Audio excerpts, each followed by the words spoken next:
వాళ్ళ కొరకు ప్రార్థన చేసి వాక్యం ప్రకటించుతా ఇంకా సేవలోనే ఉంటాడు.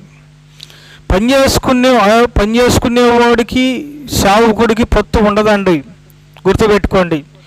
సేవకుడు అన్నీ విడిచిపెట్టి రావాలి. వాళ్ళ వలలు ఎలాగైతే చేపల వాళ్ళు విడిచిపెట్టి సేవకు వచ్చారో, సేవ చేశారో అలాగనే సేవ చేయాలి. అలాంటి సేవకులు ఉండారా చెప్పండి? పని చేస్తానని ఒకళ్ళు, వ్యాపారం చేస్తానని ఒకళ్ళు, అబ్బో వీళ్ళు బాగుంటున్నారు. తర్వాత వీళ్ళు అచ్చంగా సేవ చేసేవాళ్ళని సంఘ కాపర్లని ఏమంటున్నారు? సంఘ కాపర్లు ఏమంటున్నారు?